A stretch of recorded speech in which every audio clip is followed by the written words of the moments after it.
Do you think Perplexity and OpenAI have the critical mass to start their own, browser, so as to speak? Uh, of course, you talked numbers, and I also, checked.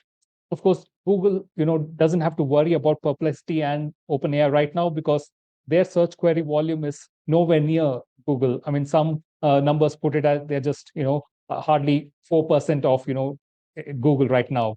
But that number is growing, and maybe Google is just, preempting themselves and trying to play a watch and wait game and launch AI overviews quite early to arrest this particular decline that you're talking about. But yeah, coming back to the question, do you think this particular critical mass is kind of available currently to Perplexity and OpenAI to start their own browsers?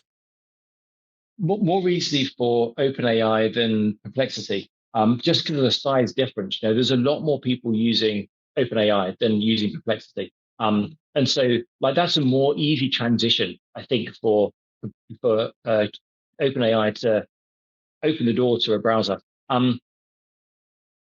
The critical mass like requires a couple of things. It requires the tech, but it also requires funding.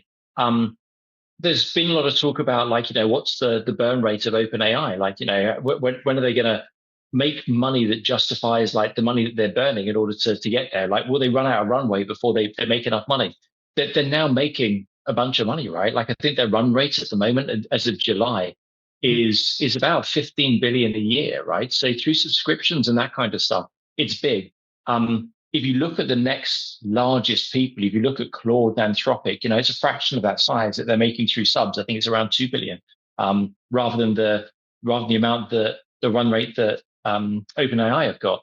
Perplexity are probably like even smaller than that. And so it requires a lot of faith in investors to forward fund all of the stuff that is needed in order to justify carrying on spending for them to grow. And there's a lot of growth that's needed if you're going to get that critical mass, the critical mass that's kind of vital for the stickiness that's required within the site, like all of the partnerships that have to be done between OpenAI and other people, like all of that's going to take a bunch of money, let alone the serving of all of this stuff. The serving and the tech infrastructure costs a bunch of money to keep up.